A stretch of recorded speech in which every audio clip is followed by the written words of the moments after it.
Okay, let's begin. Let's begin today's lesson.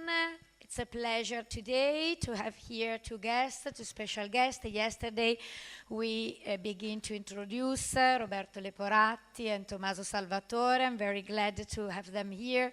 They are here from Geneve. They work in Geneve. Roberto Leporatti has been working in Geneva since 2006, many years, but he began in Florence with, I have mentioned, a great teacher, Domenico De Robertis, and it's a pleasure for me to remember him and all his studies related to Francesco Petrarca. Then Roberto Leporatti taught at McGill University in Montreal, and he collaborated with other institutions, both at the University of Florence and Siena, and with the Istituto per gli Studi sul Rinascimento, and also Opera per il Vocabolario, the great vocabulary in Florence. You will later quote the great vocabulary in Florence. His studies has been studied Middle Ages literature and Renaissance literature, and we may say that he's one of the most important scholar of textual philology and also genetic criticism, because with the Petrarch we have to deal with both manuscript and print problems. But Roberto Leporatti also published several studies on modern and contemporary Italian literature, and recently he edited Boccaccio, Lyrics, Poetry. But here is also Tommaso Salvatore. Tommaso Salvatore graduated here in Bologna University with Paola Vecchi, and he received a PhD from the University of Salerno. He has been Francis Yates Research Fellow at Warburg Institute. Take into account Warburg Institute. It will be very important for you, for your career, and in London, and it has been a fellow at the Accademia della Crusca in Florence. He has been teaching assistant at the Italian literature of the University of Geneve. Last year and now he is the main researcher, the principal research assistant in RdP Project. You say RdP. RdP means Rime disperse di Petrarca.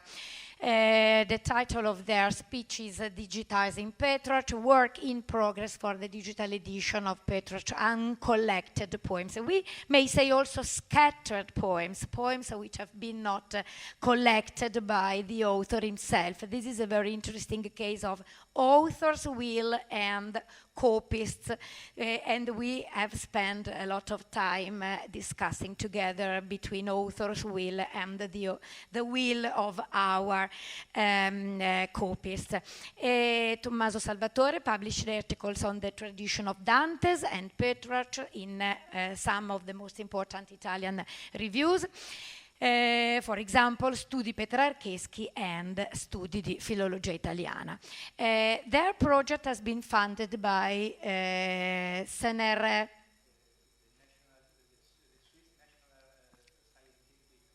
The Swiss National Scientific Foundation. That means something similar to CNR in Italy, and similar project are PRIN project.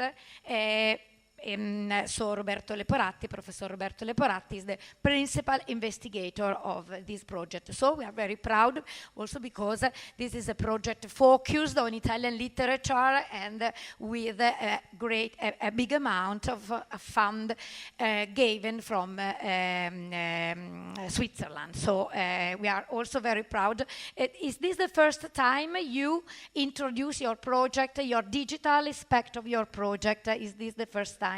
Yes, so we are very proud to have them with their project for the first time. So thank you a lot to be here. I give you the microphone just to introduce yourself and the project, and if you want to say something to the students, we will have 1 hour if you want something more or less, just to leave some time to have questions and to ask you on your project and on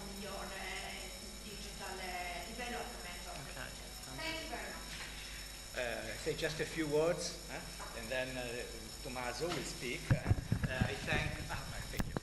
I thank Professor Paola Italia for this invitation and for giving us the opportunity to present our project in the digital studies course. Petrarch doesn't need presentation, I think. He's one of the most important Italian writers and one of the finest poets ever, we can say. He's the author of many works in Latin and vernacular. Vernacular because in Italian, we can say, but as you know, at that time he lived in the 14th century. The national Italian language didn't exist yet, and that is an important point for our work. His main work in vernacular is the Canzoniere, a very important songbook composed of 366 poems. And he worked at this collection for during all his life, and he carefully constructed this selection of poems. But the object of our research is a group of poems attributed by the manuscript and printed tradition from the 14th to the 16th century, attributed to Petrarch, but that do not belong to the songbook. He carefully prepared, as I said. The team is composed by 3 members, me as a director, as Professor Italia said, and Tommaso as the main research assistant. But there is also a third person, Anais Ducoli, as you can see from this slide. She was supposed to be here with us today, but unfortunately she had an accident just 3 days ago, nothing serious, but she has to stay still for a while, and that is the reason why she's not with us. I thank Tommaso because he has prepared. She had prepared a part of the presentation, and Tommaso accepted to take on also her part. Just another thing, the aim of our project is the critical and commented edition of these uncollected poems or scattered rhymes. English scholars use both these definitions. And it is that is to say, it is not a project. The principal aim is not the digital aspect. We think to present the results of our work in a traditional form, in a book, but also in a website. We are realizing. It is not, as I said, the main aim of the project, but we are well aware that is a very important aspect. Today it is very important to propose to scholars and to users also a digital edition. We think that it will be a great help to approach the work in a richest and more stimulating way. I now give floor to Tommaso. Thank you.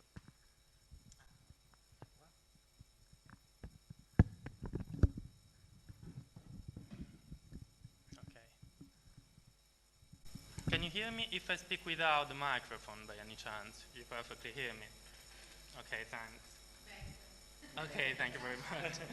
Okay, so I've written down all my speech actually because I actually don't feel very comfortable in improvising in English. So you already know, as Professor Leporatti said, that our project is about the critical edition of a work by an Italian poet of the 14th century, that for sure you know, Francesco Petrarch, Petrarch, the most important author of lovely poetry, probably in history, in all history, not just in Italy, but in all Europe. His masterpiece, as has been said, his most important work, is a collection of poems, a songbook called Canzoniere.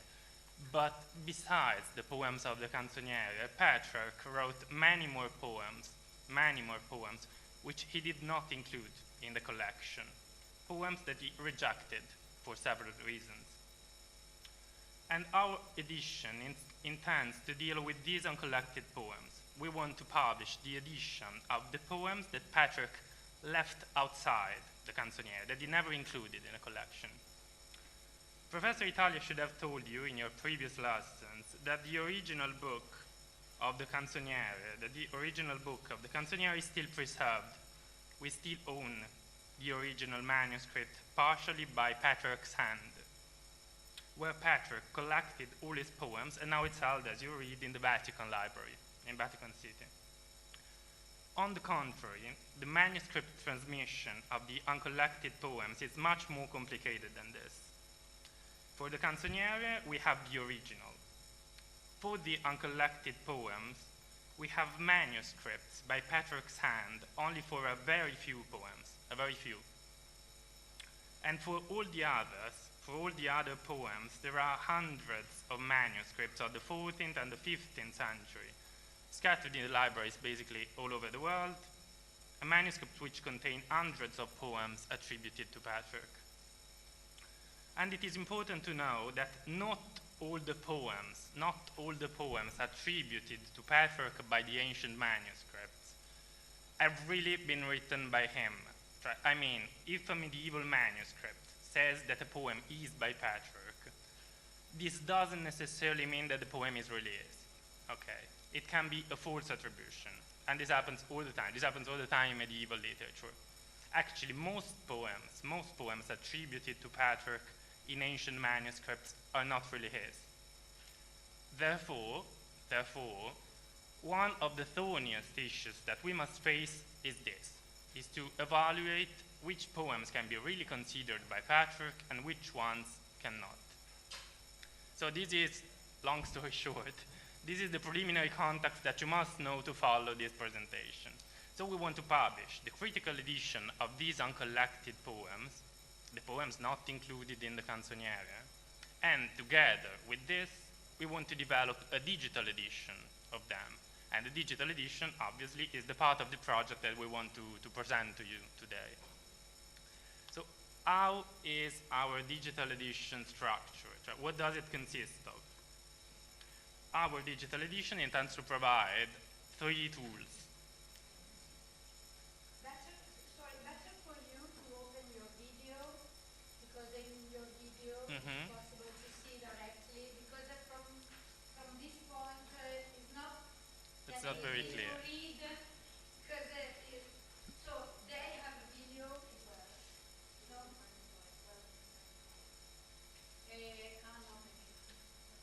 You can maybe just step forward, and I will wait for you to step forward.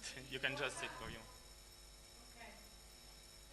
It's not better for you to take that seat. It's not even but probably I don't read because I'm not reading. Probably it's a problem of my eyes. Maybe they need to be close to the screen. As you prefer. Okay for you from there? You sure you can see from Now the it's front? good. No. Only There are some slides. Okay, you need to be maybe close. But anyway, we can stop and you can. Yeah, some of them are written very small, I think. And so, as I was saying, our digital edition provides 3 tools. The tools that you see here, 3 digital supports that interact with each other. First of all, our website, the website of our project, with the digital edition of the text. Second, a database of manuscripts, where we catalog the manuscript sources that we use in the edition, the manuscripts which contain uncollected poems. And third, a linguistic corpus, a searchable linguistic corpus. For sure you know what corpus linguistic is, because I know that you've given the exam of computational linguistics, right? And so we are creating a linguistic corpus made by the texts published in our edition. And so of these 3 tools, among these 3 tools, the first one, our website, has been created directly by us for this project as a function of our project. Whereas for the other 2 tools, as I will tell you better later, we have used external resources developed for us by databases that were already existent. And so let's start from here, from our website. Let's start from our website. This is the website of the RDP project. And here, it will be possible to consult the digital edition and to interact with the two external resources that I will show you later. It is still a temporary version, as you understand. It's still a beta version, as they say, to experiment the solutions that we gradually develop. As you see, we have a menu bar in the upper corner with several menus. A menu bibliography, which lists the bibliographical references cited in the edition. We have a menu witnesses, which lists the manuscript and the printed editions containing uncollected poems, and the menu texts, which lists the poems that we publish in our digital edition. Okay, now let's see these menus one by one, starting from the manuscript. Okay, as you see, you have the list of the manuscripts utilized in the edition with the initials, the abbreviation, and the complete shelf mark, and each of them clickable, as you see. The click on each of these manuscripts leads you to the description of the manuscript. What does this mean? Some of you might know, maybe the ones of you that have studied previously Italian studies, some of you might know that normally in a critical edition you make a census. You try to find all the manuscripts in the libraries of the world that contain that work, the work of which you make the edition. And in the critical edition, in the preface, you offer the list of the manuscripts that you have found, and you describe them. For each manuscript, you give the so-called description of the manuscript, which means that you literally describe the material features of the manuscript as a physical object, and the works contained in the manuscript. And among these works, there must be the work of interest to the edition.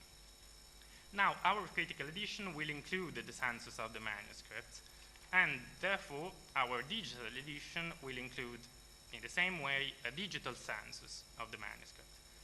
Now, when the project started 1 year ago, we had to choose between two possibilities. The first alternative was to create our own database for our project, built on the basis of our needs, which would contain only our data.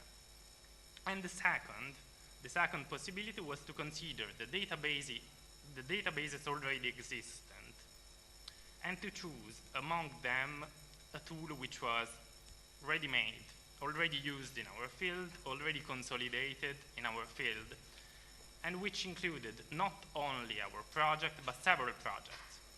And so that could make our data interact with the data of other projects similar to ours.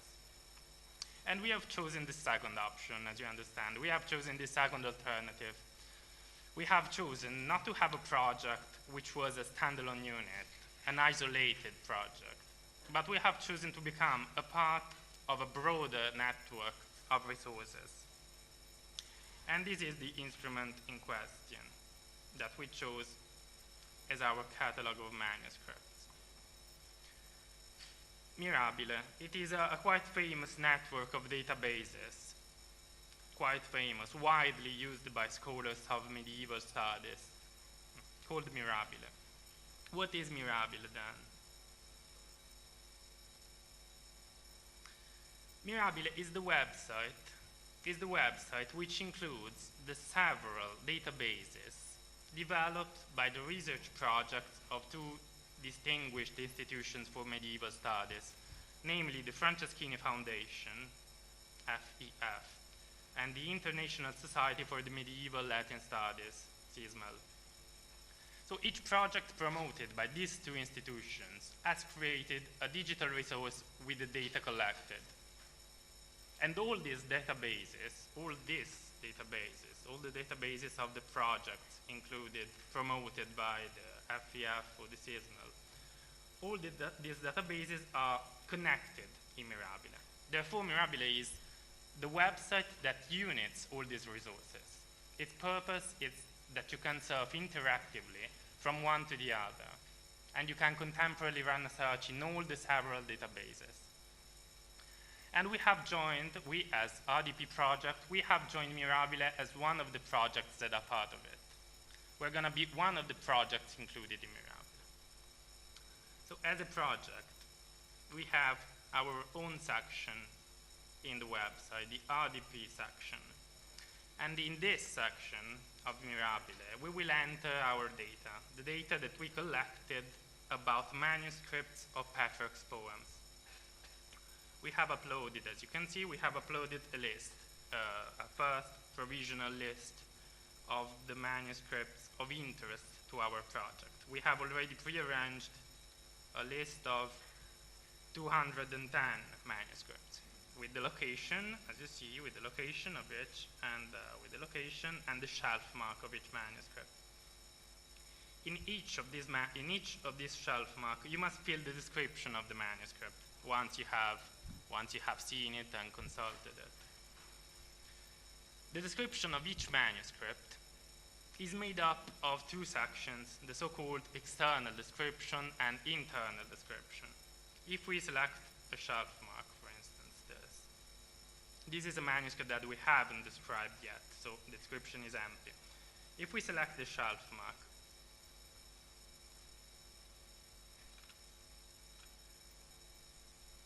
we go into the external description. That means that we can insert information about the material features of the manuscript, such as material, number of folios, size, typology of script, binding, and so on. Whereas each of these codes in the description correspond to each of the works included in the manuscript. In this case, we have temporally established, as you see, that this manuscript contains 3 works. So if we select one of these codes, we go into the so-called internal description, and we can insert information about each of the single works contained in the manuscript, such as the author, the title, the page of the manuscript, where you find it, and so on. Okay, obviously, I refrain from showing you all the fields one by one. They roughly correspond to the traditional pattern of the manuscript description in paleography, in traditional codicology. So I don't show you all the fields, but I linger a second on the fact that Mirabile is a very flexible instrument, which allows you to catalog every kind of information for a great variety of different projects. Therefore, each project, included us, included RDP, chooses which fields are relevant for its purposes and deals only with them for its data collection. Okay. And so once the information has been entered in these fields, once the description has been completed, let's see a manuscript that we have. At the moment have been uploaded 210 manuscripts, but there are many more. There are many more. More than 300. More than 300. Some of them contain just a single poem, and some of them contain collections of 10 manuscripts. We speak also about 200 poems, but the problem of the definition of the corpus is also another problem. Maybe we can. Yeah, we will speak about the definition. Okay, the amount is approximately 300. Yes, a huge collection of manuscripts. And once the information has been entered in the fields, the description is visualized in this form. This is how it looks. Okay, in the visualization of the user, you see the information is not anymore schematized in a pattern. But it becomes conversational, I would say. I mean, it doesn't appear distributed in fields like before, like when you enter the data, but it's compact, like in a traditional paper description. Now, let's see how you can search the database, because we insert the descriptions of the manuscripts with the works included. But how does the user search for this information, for the information that we enter in this way? So from this page of Mirabile. Okay. This is the search mask, the search interface. From this interface, you can search the database. You can search, for instance, an author or a poem or a manuscript. Let's run a simple search, and let's say that we want to look for a manuscript, for instance. We want to look for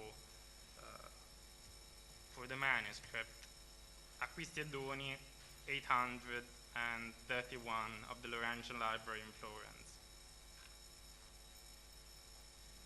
Okay, I launched the search,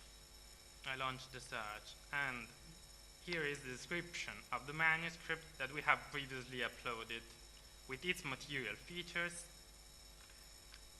and the list of the poems contained. And in the end you find our logo, RDP, the logo of the project that has dealt with this description. If we check out these poems, each of these poems, for instance, La vita, pianto, lacrime e lamento, another window opens with information about this poem, such as the reference edition, the matrix of the poem, the age of the poem and of the 14th century. Now it is important to specify that this information about this poem has not been uploaded by us. It has been uploaded by one of the many projects which cooperate to Mirabile. And this is the advantage of using Mirabile. Okay. This is the advantage of using Mirabile rather than creating our own database. The advantage we benefit from is that there is a huge amount of resources already uploaded on the website. A lot of information that we need is already available because it has been uploaded by other projects over time. In such a way, our data are part of a broader network of knowledge and resources. And this will let us make more extensive and interactive researches on the manuscripts of medieval poetry. Okay, so let's step back to our homepage. May I? You see the attribution Francesco Petrarch with a question mark, because it's one of the poems we don't really know if they are really written by Petrarch. And in the lower part of you have the list of manuscripts. In this case, just one. But you may have a long list of manuscripts, and so you can also pass to another document, to another text, and you can move really very widely and freely. From Mirabile, yeah. Not from your site. Also from our side. Also from our side. Okay.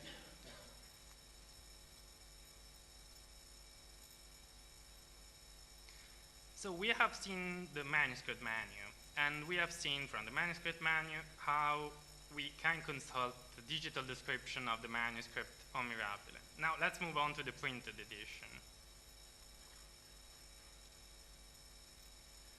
As for the printed editions, we find in this list, we have a list of editions of interest to the project. That means of editions which contain Petrarch's uncollected poems. And we find in this list the bibliographical references of each ancient edition which contains uncollected poem, again with the link, again clickable, again with the link that connects to the digital reproduction of the edition. In this case, as you see, in this case we have linked to Gallica, that is the digital library of the National Library of France in Paris. But in future we will refer to another of our partner projects. This one, the Petrarch project by the University of Manchester, UK. The libraries of the University of Manchester are digitizing their collection of ancient editions of Petrarch's poems. And we will refer to this project for the digitalization of the editions. And their results, as you see, will be available from December the 10th. in 5 days, so very soon. We are really looking forward to this project.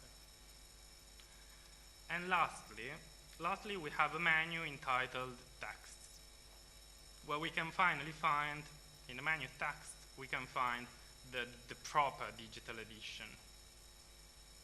Here, in this list, you find listed the poems which we publish in our edition. At the moment, there are only 11, as you may see. But when the project will be complete, there will be hundreds, more than 300, as we said. So there is the list of the poems that we publish, each of which with 2 links. Okay, the first link leads to the description of this poem, Immirabile, again. And the other, this, leads to the proper critical edition, to our digital edition of this text, with the critical text and the critical apparatus. Do you know, guys, right? Do you know what a critical edition is and how it looks like? Okay. So a critical edition okay. I hope. Okay, so let's summarize. A critical edition looks like this. It's made up of the critical text, that is the text that the scholar has established to be the correct text, the reliable text of this poem, and the critical apparatus, that is the apparatus that show what differences of text, the so-called readings, what readings you find in all the extant manuscripts of that poem. Here, what do we have in this case? What do we have in our page? We have the critical text of this poem, Quella ghirlanda che la bella fonte. This is one of Petrarch's uncollected poems.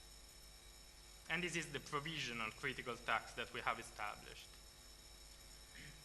Here you find the list of the extant manuscripts and the ancient printed editions which contain this poem, cited with their abbreviations. Again, also from here, as you see, if you click on the abbreviation, the link leads you to the description of Mirabile, as we have seen before. And this is the bibliography, the modern bibliography of articles which mention the poem and are devoted to the poem. And this is the so-called textual note. In the textual note, you explain the relationships among the manuscripts and the choices of text that you have made to establish the text. And finally, this is the critical apparatus. The pieces of text that you find here are the readings, are the differences of text that you find in all the extant manuscripts of that poem. For instance, you can see here that these manuscripts, they have ghirlanda instead of ghirlanda. And that these manuscripts, in them you find Cinea instead of Cingia, and so on. So this is a critical edition. This is what a critical edition is. Commented edition instead. Commented edition means that it has a commentary, that explains the meaning of the text, the meaning. Now, our digital edition will be both a critical and a commented edition. And therefore, there are 2 apparatuses. The apparatuses with the readings that we have just seen, and one with the commentary. Okay, now, the interaction between text and apparatus is for sure one of the aspects in which we hope that the possibilities offered by the digital instrument will improve our usage of the data. At the moment, the apparatus is structured in a quite basic manner, honestly. First of all, we must clarify, we must say that for now, the coding which encodes the text in the apparatus, for now the coding doesn't respect international standards. That means that the apparatus is not encoded in XML for now. But we intend to go back over these issues when we will have arrived at a more advanced stage of this project.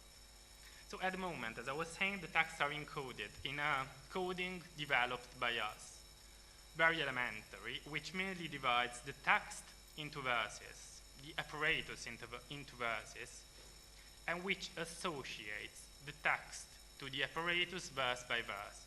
I mean, the verse 1 of the text to the correspondent verse 1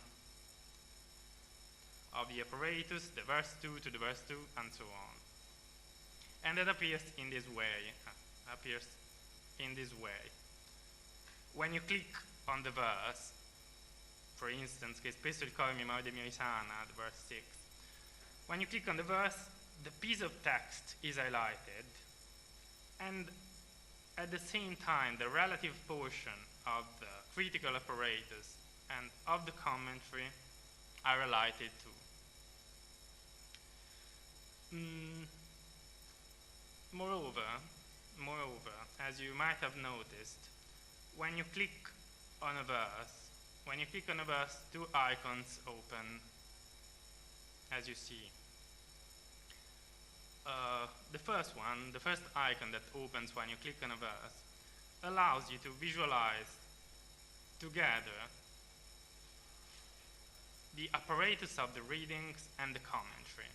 That are these two together, but only for this verse, only for the verse 6, and allows you to read them, for instance, together with the textual note.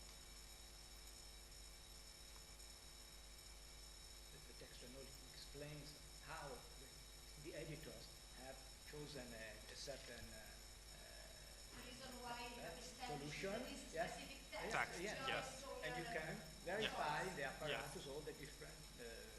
So you want, for instance, you want to read what the text note says about a particular passage, and you want to read at the same time what are the different readings of the manuscript in this passage, and you want to read the explanation of this passage, the meaning of that passage in the commentary, okay? And you can visualize all of them contemporarily. Okay, so this is how the first icon works. Whereas this other icon, the second icon, this icon shaped like a cat, it leads you to the search on Gato web. We have selected the word bella, for instance, and we can search it. And we can search it in our linguistic corpus, the corpus RDP through the software Gato. So what is Gato? What is Gato then? Okay, so it's the first time you are introduced to Gato. Do you know this tool? Have you ever seen it? Okay, for introduce it. Okay, so basically Gato is the software for the consultation of the linguistic corpora developed by the OVI, that is the Opera del Vocabolario Italiano, the institute responsible for the historical dictionary of the Italian language in Florence. We have constituted a corpus of texts with our poems, the RDP Corpus on Gato web, that is searchable from here, searchable from this field. But our corpus at the moment contains only 36 poems. That is a very small corpus, but in future it will include all the poems published in the edition. And this is why I show you some examples of search, not from the RDP corpus, not from our corpus, but from the whole corpus of the OVI, which includes all the ancient Italian texts from the 13th to the 14th century. And in future, you know that such searches will be possible on the RDP corpus too. But before starting, I want you to wonder, why is a linguistic corpus so essential, so vital for our purposes? Why do we need a linguistic corpus? It's so essential for us because, as I told you, as Professor Leporatti told you in the beginning of this lesson, not all the uncollected poems we deal with, not all have been really written by Petrarch. Some of them, as we said, circulated by Petrarch's name even though they weren't actually his. And this is why it is vital to us to be able to compare the language and the style of our poems to the language and the style of other medieval poets. because these comparisons will let us clarify the attributive problems of each poem. Let me explain with some examples.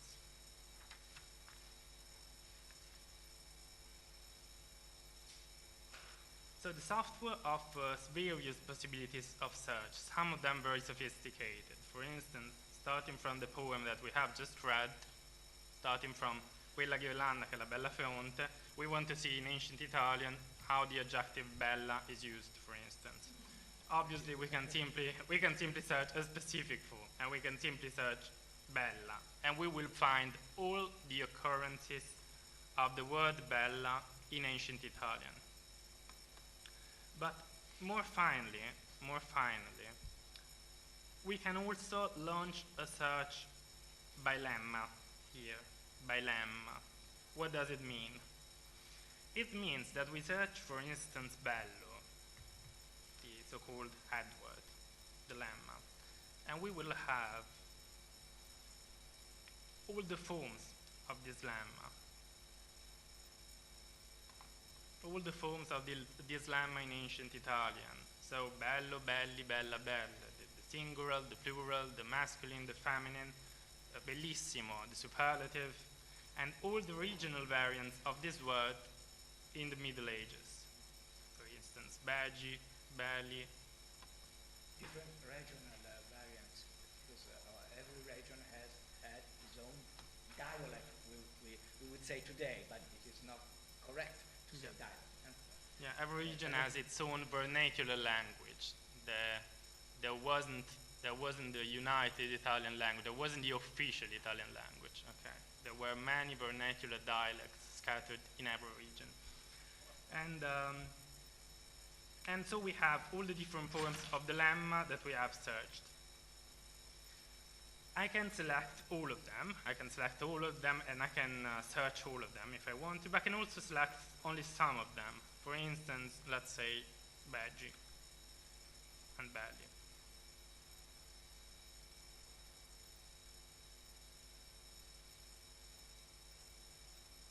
And finally, we visualize which works of the corpus use them in their context.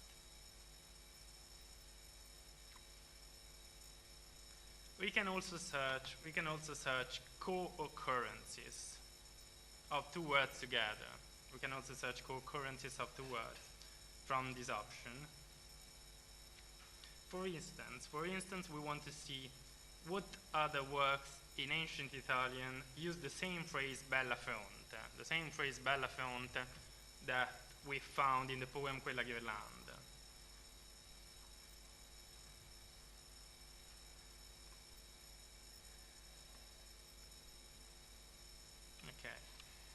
And we find that Petrarch never used it, apart from the Quella ghirlanda example.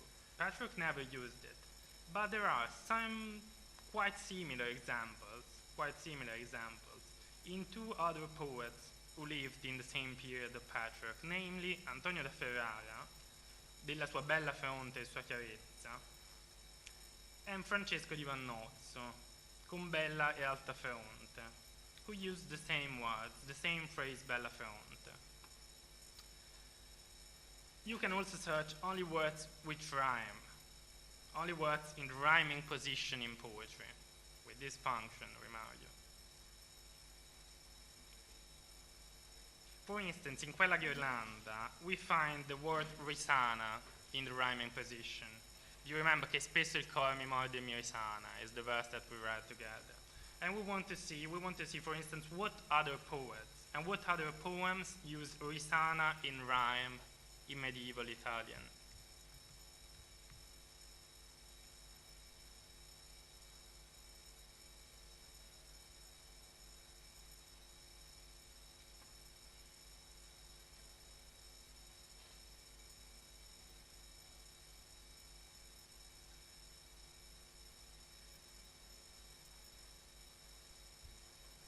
And here we see that the word is actually not common in rhyme, not common at all, but that it has been used in a poem by Guittone. And we discover an intriguing coincidence. We see that the same phrase has been used by Guittone in a context which is actually very similar to quella ghirlanda. Because quella ghirlanda says che spesso il cuore mi morde e mi risana, whereas Guittone says che m'uccide sovente e mi risana. It sounds like an intentional contact, as if the author of quella ghirlanda is citing or is emulating somehow this verse by Guittone. And if you're interested in similarity and you want to know more, you can click on the context and you will visualize and read the whole poem by Guittone and try to understand, for instance, if the context is wider, is more extended, or it's limited just to that phrase. And all these references, as you understand, all these references allow us to broaden our understanding of the language and the style of the poems we are studying, and to put them into a context, to shed light, as you have seen, on the relationships among poems of the same age. Okay, let's get back to our homepage for the last time. Only to conclude that it is, therefore, the website of the digital edition, but at the same time it is a portal which grants access to the other external resources of the digital edition that we have developed with other databases. I'll show you also the control interface. Here it is.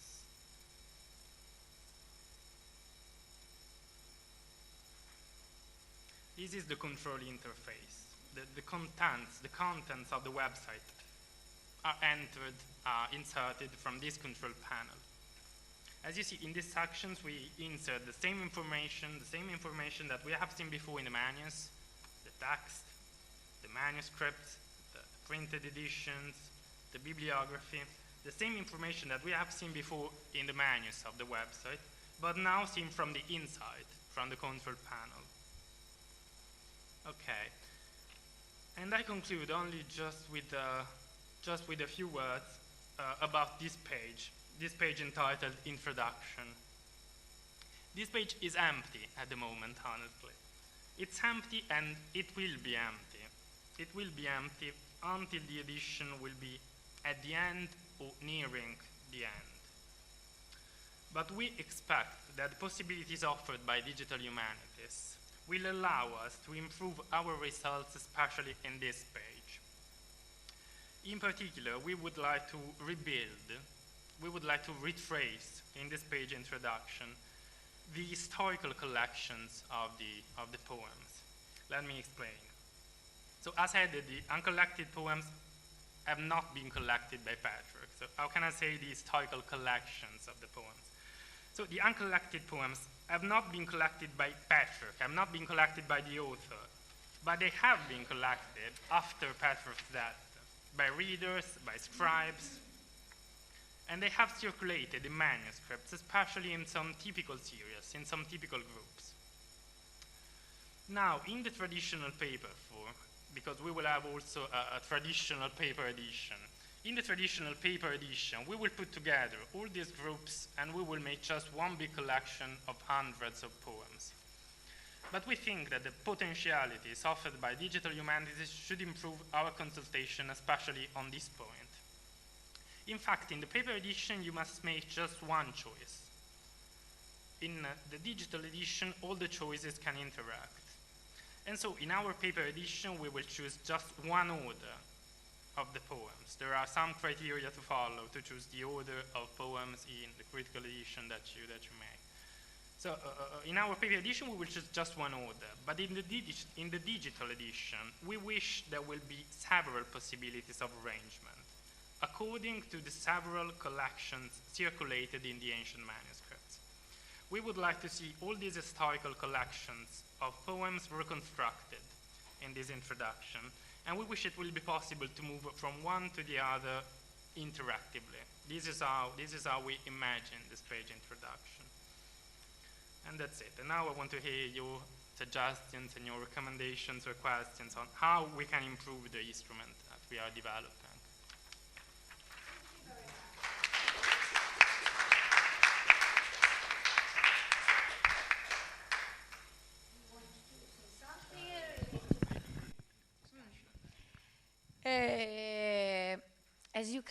see, we have a big author, we have a big project, but first of all, a project which, in my opinion, for the first time tries to use some other web resources.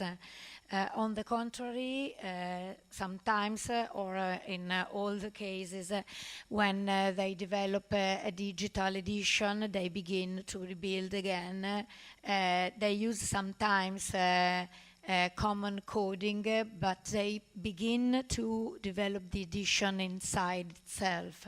So beginning to use all the resources you can share by the web is really, really important. I think that medieval scholars are lucky. Very, very lucky medieval, much more than modern one, because you have already an infrastructure and you can rely on the work which has been done, especially by FEF, by CISMEL, and by all the others scholars who had been studied previously. This is really useful for your work because you work with collected and scattered poems, and you can use all the manuscript which has been already studied by someone who is out of your research group. And this is really uncommon from modern scholars, and not only from the 20th century, but also for the 18th century. Probably the scholars coming from the 17th or 18th century happens something similar, but certainly not for those who work in the 20th century. I have many questions, but I begin from some very, very simple. If you think to translate your website, because as you have shown, Petrarch is not an Italian writer, but is a worldwide writer. And not now, but we will see again with the students some project devoted to Petrarch, especially in America.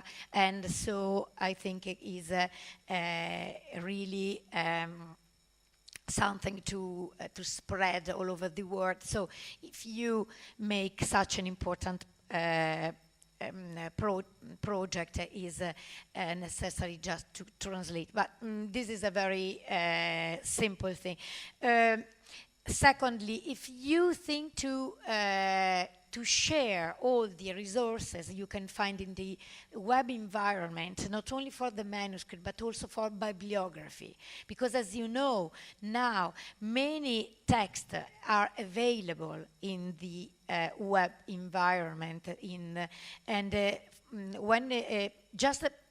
Can you come back to bibliography, just to click on bibliography, and just to explain, I think that especially from those texts who were written in the 19th century or at the beginning of the 20th century, sometimes you can find in the Google book the complete work. So it could be possible to try to connect text with another resources, just following your guide idea, which is not only to develop the project inside your research group, but trying to use all the resources we can find in the digital environment.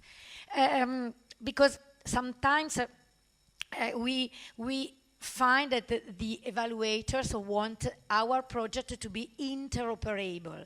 But we are interoperable if we use a common code, if we use XML-TEI code. But we can use XML-TEI code and beginning to become inside our garden and to work and to develop resources inside our garden. You make something completely different. You go directly in the digital environment in Mirabile, and you use their resources and you put your resources inside that. But if you find some mistake in the manuscript which have been previously described. If you have already faced this problem, or if this never happened, because sometimes you put your description in Mirabile, sometimes you take Mirabile description.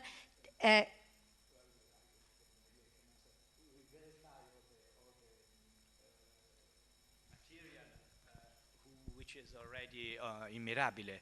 We control all the, and a part of the descriptions are ours. Yes, and sometimes we have in a very short way, disons. I'm sorry, I speak French usually, and see if it comes.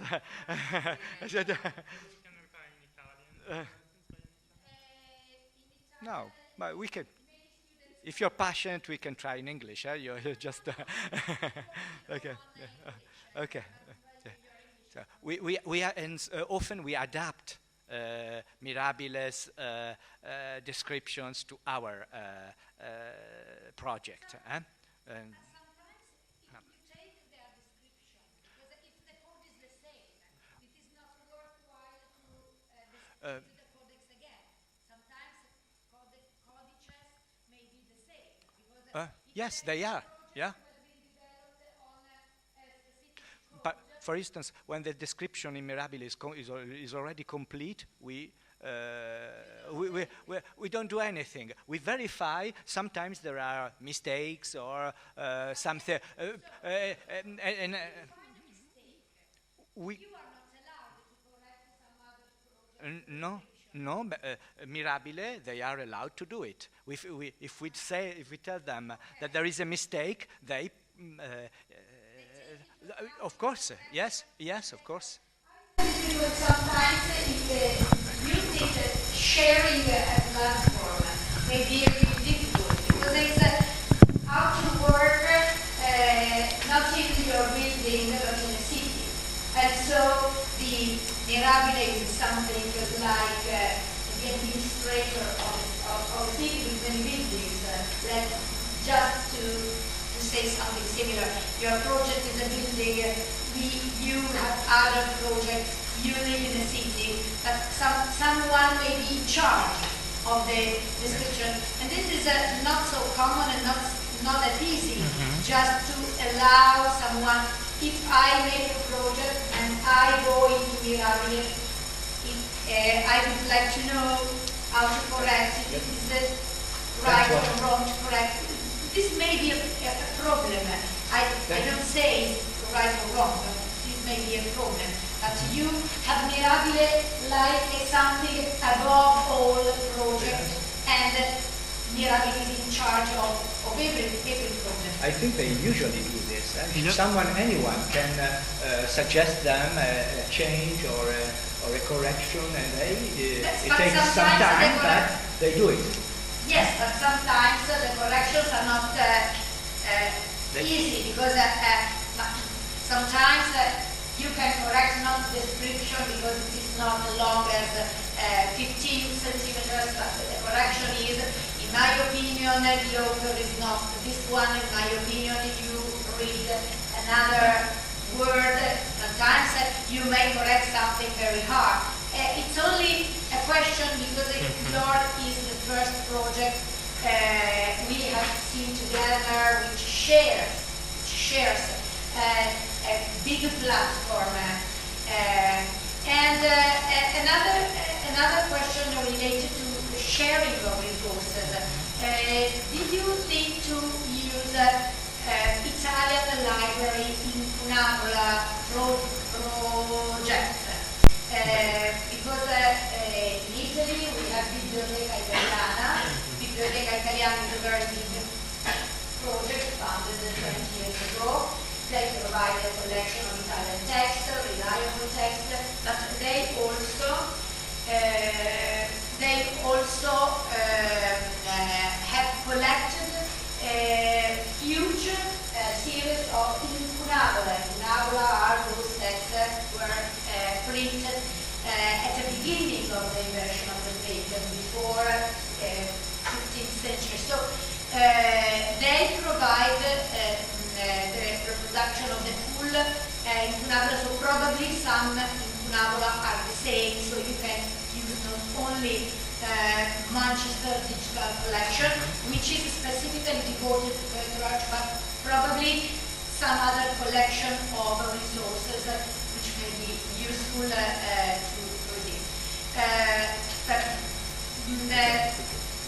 Then we can discuss, I asked especially PhD students who are developing their research on text with XML, just if they wanted to say something related to critical apparatus. But I will divide the discussion between this aspect, because your project is especially in developing different kinds of resources and using something which has been done not by you, but someone else. So, if there are some other questions related to this specific aspect of their project, especially for those who still are sharing and using it.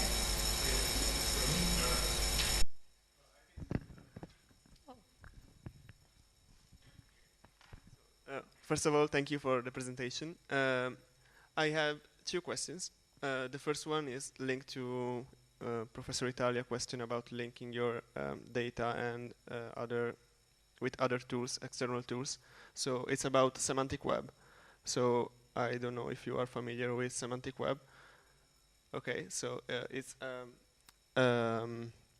a way of sharing your data and your website, but in a way that is machine readable, so that not only people can go through your website, for example, and see that, okay, there is this tool that is the Gato Corpus, okay, but also machines can see that, for example, they can link Petrarch page with your project automatically, so that you gain more visibility from this using these technologies, and at the same time you make it easier for people to access your website. So I think that is a suggestion if you don't know about semantic web.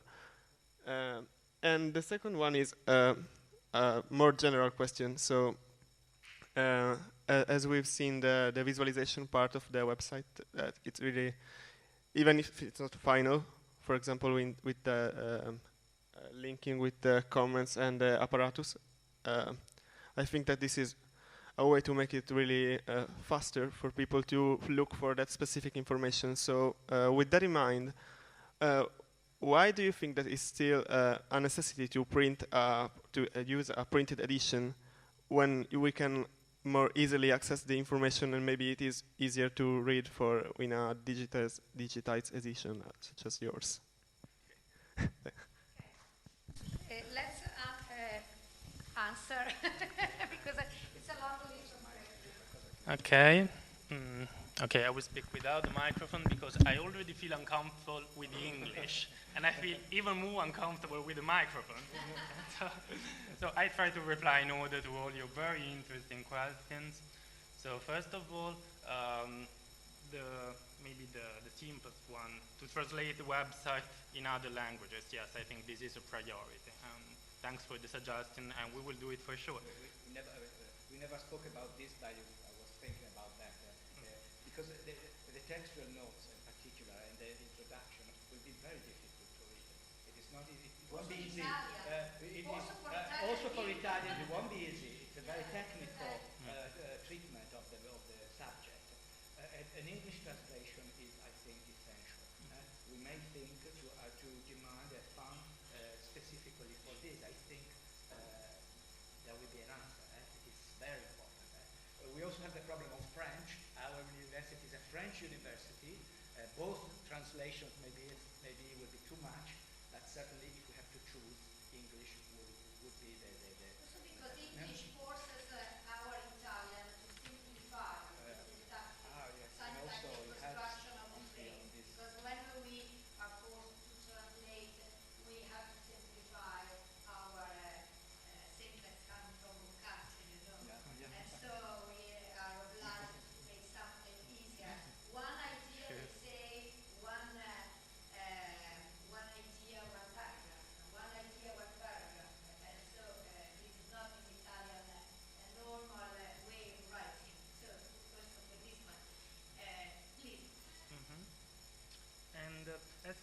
semantic web suggestion. Okay, thanks for the recommendation again. We're not very expert about the technical issues of the website, actually. Our computer scientist deals with them, and we will refer your suggestion to him for sure. He couldn't attend this lesson, unfortunately, but we're going to tell him. And as for the bibliography, as for to link the bibliographical references to the reproduction of the sure. We have to Soletti, maybe. Sometimes Didn't say that. you have taken into account. Yes, we have done it. We have done it once in this okay, case. So it is the website is already developed for this function. This is an article that has been published directly on the website. I have known Chiametti. Okay, you knew Chiametti. Okay. And so if you case, click on it, you go directly to the article. In this case, we didn't have any other possibility. It is just online. Yes, The article. okay. So when people go to the screen, I didn't but- see the link. Yeah, so it was intentionally hidden in order to tell you in the discussion. For example, we didn't say that there is an edition of these collected poems by Angelo Soletti, a scholar who died in 1977, and the edition is posthumous, 1909. And this edition, for example, it is online. You can have access, and maybe it would be nice to have the possibility to It's in read. Google Book? It's in. I know the archive.org. Do you know this? Archive.org. Archive.org. Is it readable? And, Because it is sometimes readable. It is. It is readable. It's not readable. and Because it- OCR and has even- a completely And even false- dischargeable in PDF. No, it's not.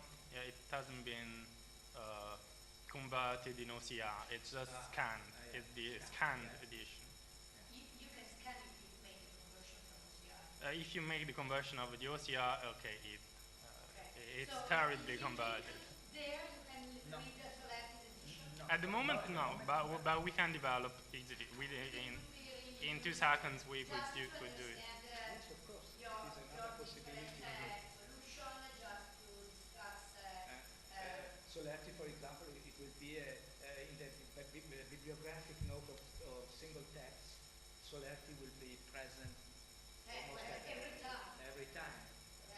Okay. It will be easier to see and control the Soletti's edition. Yes. And as for using Italian Italian library, we haven't considered it actually. So the University of Manchester, which is a partner project, made sure that they would digitize all the editions. The hard work they made the hard work for you. Yes, and we found pleasant. We found pleasant the idea of a website that is specifically devoted to Petrarch and to refer always to the same website for reproductions, rather than scattered website, each of them with just one edition. Interesting, but sometimes I see in the last 10 years that they make the similar project again and again. So if in Italian library, Biblioteca Italiana, you have already digitized edition of a specific print edition which is connected to your project because you needed a specific. Sometimes I wonder why to make another digitization. Okay. I think that Manchester, the digital collection, they want to collect all the digital images of a specific witness. But now they have developed the IIIF. And so using IIIF technology, you can import your metadata from the original reserve group or university or archive or library. And so sometimes in the last years they try to make the same thing twice. This is not useful in my opinion. But if Yes, you I have understand. a partner as Manchester Digital Collection, they probably want to make everything by themselves. Yeah, I think so.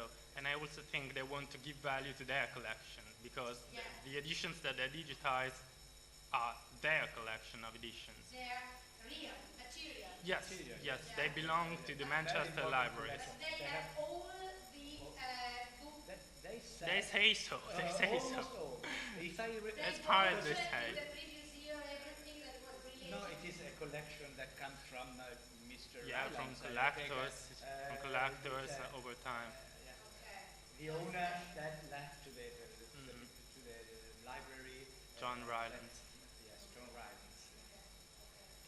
And for sure to Maybe on some more about this Italian Incunabola project. That would be interesting also because they have created a link with these sites. It could be interesting also because they have a very excellent description of the Incunabola and the printed edition. And so we can. So they are used to yes, just take information for your description and to implement your description in the Mirabile. Yes. Okay. In Mirabile they treat it's only also for manuscripts. manuscripts. Only for manuscripts. Okay. For sure to convert our contents in the XML TEI code is a priority, and I think we will consider this in future because for sure it's something that is essential in order to share our data with other projects similar. We haven't done it yet, but as I told you, this is just a temporary version. This is a first version of the website that we want to develop. Back to the text and apparatus, Sure. because I wanted to say something really specific to the relationship between text and apparatus, just to show how improving the textual encoding may be. We have to say we are not only realizing the project, we are really defining the project. There is space to suggestions to.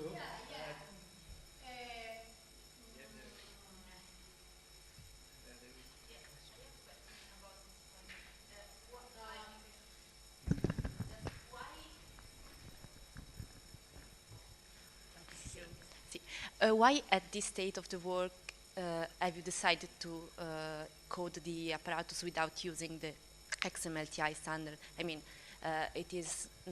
isn't it suitable to your purposes, or is too much time consuming? I don't know.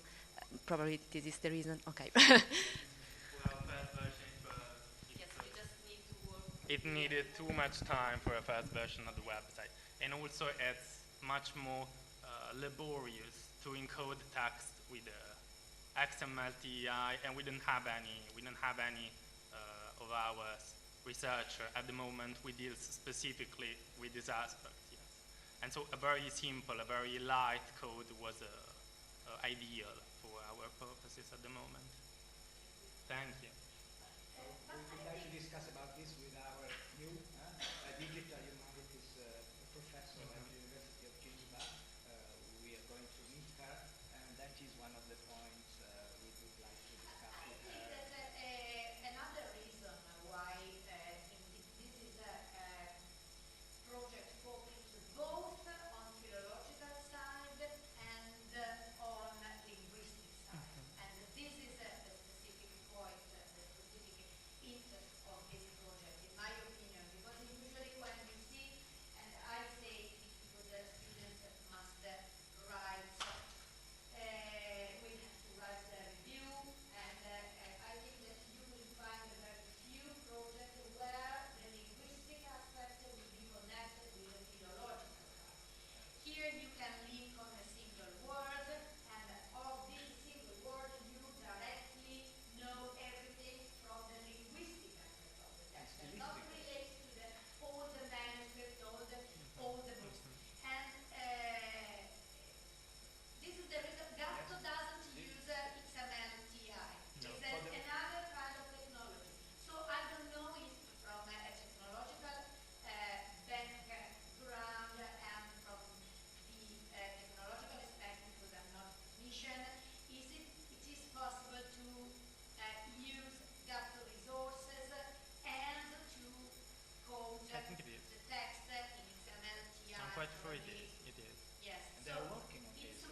Okay, just only to show Yes. to everyone, because you students have never, I think, have never seen with me this one, and just to show to our guests. Yeah, I knew this example. I have. So if you know this example, you can show how it works, going directly from the witness to the text and from the text to the witness. So you have many readings, and you have many witnesses in the apparatus on the right part of the text, and you can click on every witness. But clicking on the witness, you can reconstruct the text according to the readings of that witness. Do you remember the exercise we made in the paper, just to understand how an apparatus works, and we had to change the readings of the text according to your witness, you remember? So here you can find everything only clicking on the single witness.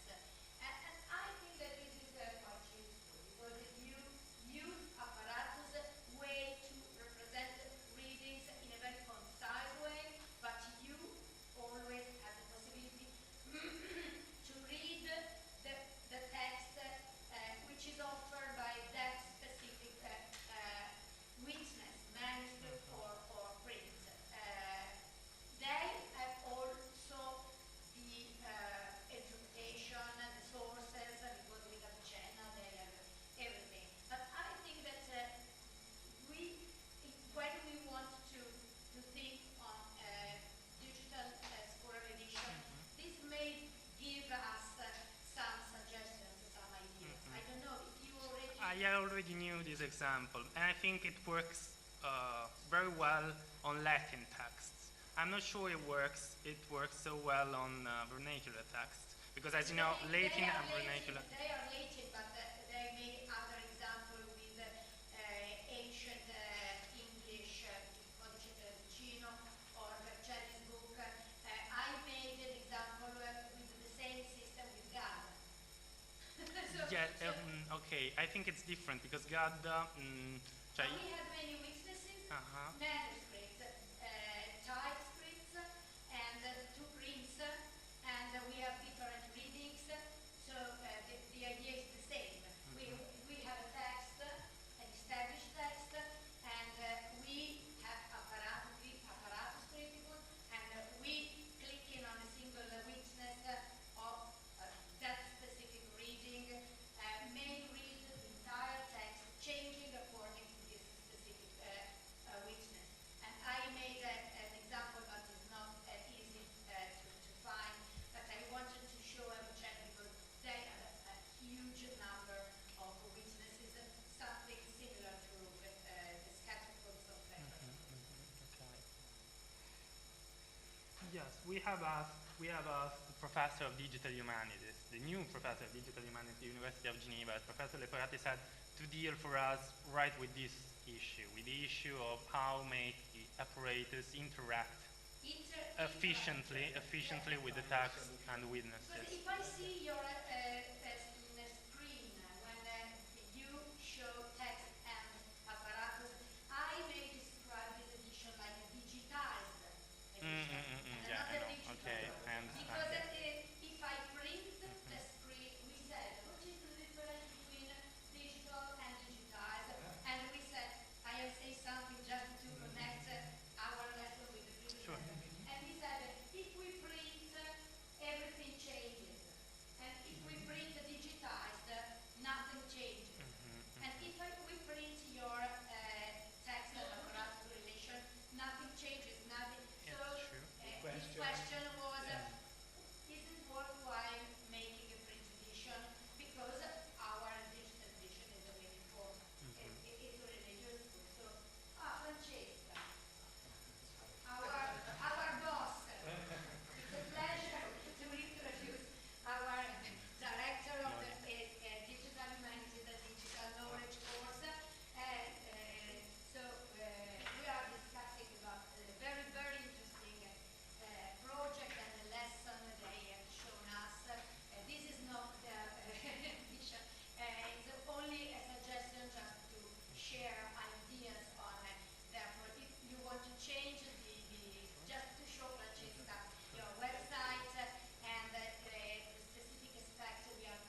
here, from the critical text of the work, you can click on a word, and you can launch the search on Gato web, that is a very renowned linguistic corpus.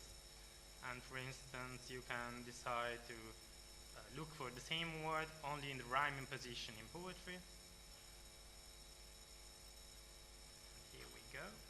So they share a connection with Mirabile, like a network, and so they will be part of Mirabile. And this is a very interesting relationship and interoperative project. And besides, they are connected with Gato and all the corpora coming from all. So you can not only know the relationship between that specific reading established in their critical edition, but also the reading from the linguistic. So they are developing a project both from the philological side and the linguistic one. And this is really the point. I have never seen such a combination and a connection between two different fields, which are connected in the analogic work. Because if you wanted to make a critical edition, you must know everything about the language of your author and using vocabularies. In our case, it's essential because most of these forms, they are imitations of Petrarch. And so it is very slight, the difference between the original, the authentic text attributed to Petrarch and texts that may not belong to him. So you're reflecting on the linguistic side of the text is essential in your philological decision, in the decision of your... Yeah. For example, in the poem, Let's come back to the text and you apparatus. see there is a form just behind the Jonte. It is not a Tuscan form. Petrarch writes in Tuscan language. Jonte is a form of the north of Italy.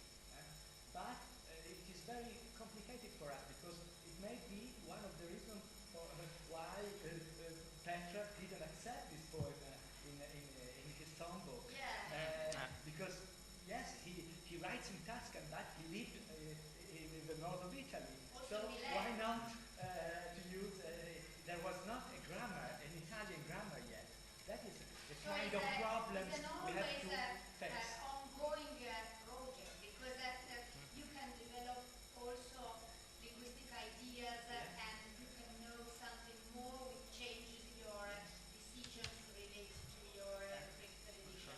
But just I think that probably making a connection between text and variants and giving the possibility to go directly from text to apparatus and from apparatus to text, this could be really a model for many digital, critical digital edition. Just for the interaction of those fields which usually are separated in special. I think that maybe it is complicated because sometimes we have a variant that implies only a word, sometimes two words, sometimes a whole line. This is why I told you it doesn't work so much on the vernacular. That is why we found a general solution. Verse after that. Divided in verse. But sometimes Petrarch didn't decide to change only verse after verse because they decided Yes. to change. Sometimes we divide into two verses or three This verses. is the reason why authorial theology is so difficult to represent in the digital environment. Beatrice Nara is working on this problem, has been working on this problem for 3 years, 3 years, and she is managing with Conti Carmagnola, Manzoni Conti Carmagnola, a very difficult critical apparatus because Manzoni, when he created this poem, didn't make the variant just read for us. For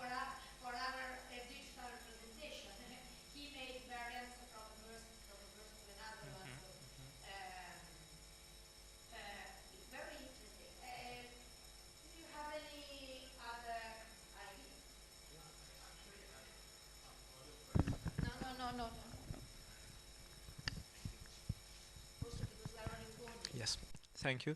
I have a question about deontology, mostly when working on digital editions. Do you think, in your opinion, a tool like this is meant to answer the scholar's question, or is it meant to give a way to make more questions? Like the usefulness of this tool is obvious, since Petrarch is one of the most studied poets in history of philology, I guess.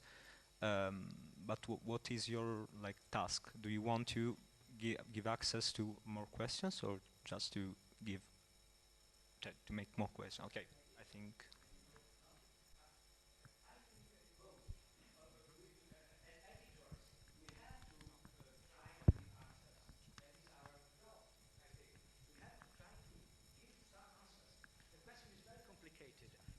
It will be very.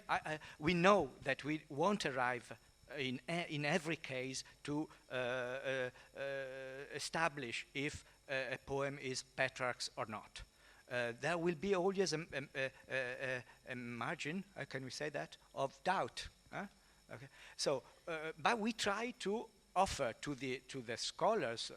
Evidently, it is an edition that is destined mainly to scholars, but maybe certain parts of the edition may be also open to readers, readers of Petrarch, of course, or the Italian Middle Ages poetry, Middle Ages poetry. So it is our duty to try to give all the answers we can, make a choice, expose ourselves. But at the same time, I think that it will offer to the reader all the elements to make questions. The fact that we can use Gato, for example, it offers to the, we don't limit our offer to the choice of references, but the reader can see himself all the possibilities, and maybe he doesn't agree with our solutions.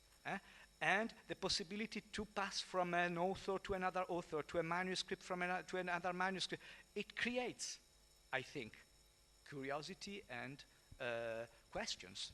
I don't know if I answered to your.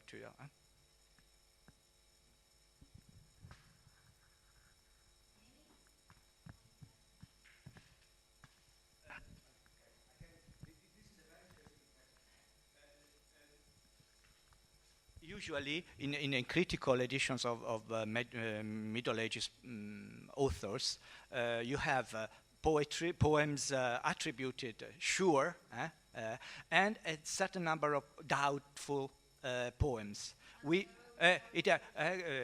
dubbie. Dante's Rime dubbie are 20, 30, I don't remember exactly the last edition of how many. But in our case, this doubt invests almost all the corpus. We don't want to give a definite answer to the reader.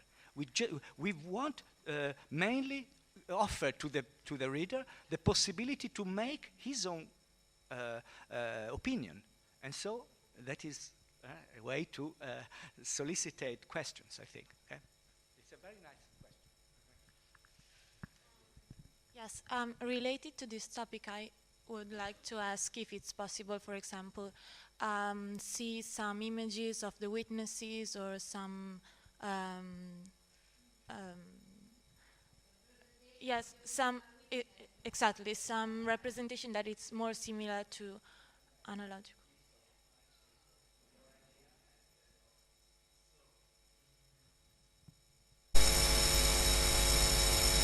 So we have a huge collection of photographic reproductions of the manuscript that we immediately compare to the results contained before. Usually we're not allowed to digitize them for copyright reasons. They're just allowed to link to them when they have been already digitized by the institution. And in this case, it is possible. It is possible, for instance, it is possible from Iraq. You can put it in Iraq and Iraq the links to the resource containing that. It is a manuscript of the Grand Library in Bologna. This is a very known digital library of manuscripts.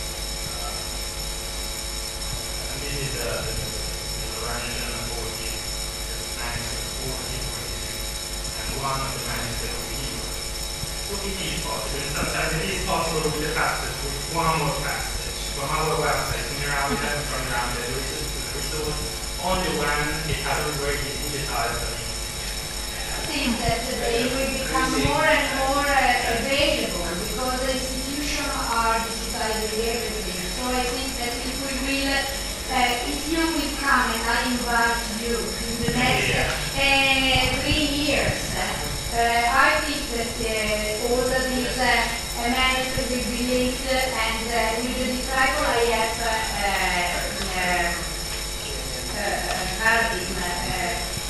we have already said together, it will be possible to use the original source, the metadata, to import in your edition with the triple IF. I think that in 2 or 3 years it will be yeah, I am a testimonial of triple IF. I want to be paid by them because I am talking to everyone.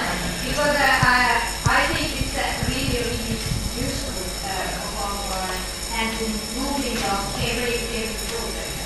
Okay. I have to say in particular about how to link the photographic reproductions that from the digital edition of the text. As I told you, if you click on the abbreviation of the manuscript, it leads you to the description of Mirabile. We would like, it will be possible, that if you if you click on the number of folio, you refer to the reproduction when it has already been digitized. You refer to the reproduction exactly on that thing, on that folio. On that folio. You can link directly to the specific page. And that will be a great help to understand also the apparatus. Yes, sometimes they're very complicated. And there you can, and your choice, but also find the real transcription. It may be very helpful. You can make also a sample in your, because it's a huge sample work, but you can make a sample of 2 or 3 texts where the reader can find everything connected, and you can implement if a specific institution, a library has some more manuscripts or prints. I don't know, it's a suggestion. Consider that we do not have any technician in our team. We have the technician who was working. It belongs to the OVI, the Opera del Vocabolario, and he has other works to do. He has his time. Yeah, but we are training a lot of technicians here. Okay. Coming from our course in the DHDK, and that's they a good idea. apply Yes, to your call for young researchers, very skilled and very hard just to develop all these things. And I'm sure that in the next years maybe you can come back with some of the students just to make other projects. I'm sure we will need some work to be made on the website. So thank you for suggesting. It's late. If you haven't any other question, no? Okay. I want to say one more thing. There's one more thing about the fact that we as medieval scholars are very lucky because we have many resources that have been already digitized and many of our manuscripts have been already studied. Yes, it's true, but we are also very proud that some of these manuscripts have been, this is not about the digital aspect, this is about the philological aspect. Some of these manuscripts have been pointed out for the first time by us. They are not all already existent and already known to scholars. Some of these manuscripts have been discovered, if we say so. A number discovered, and a certain number considered for the first time. So Solerti's edition is based on about 90 manuscripts. We have and we have 300 more than double. So have you heard the previous edition, Solerti's edition, was based on 90, about 90. 90, less than 100, and you are dealing with more than 300. More than 300. This is why I told Beatrice, for instance, Beatrice, this is why I told Beatrice that we needed a very light way of encoding our text, because the digital aspect is just a tiny part of the project that we are performing, that we're carrying out. We must make the edition before digitizing. Okay, we must make the edition. If you are interested in the philological aspect of this edition, come back here in, not here, but in 32, the volume 32, first floor, room number 1 on 3 p.m. because we will have a seminar on the really hard, analogic, paper-based philological aspect of this project, which is not less interesting from my point of view. And I would like to take them to eat something. Not that they are not able just to have a great seminar in the afternoon. I thank you a lot, very much. This has been a great presentation also for our students, and all the questions prove that they are engaged in Petrarch's work. And it has been very helpful to us, so thanks. Yeah. Thank you. And if you have other suggestions, you can write us. We really, you can write and say other suggestions. Yeah. Okay, thank you very much. See you if you want in the afternoon, room number 1, there in the other building 32 from 3 p.m.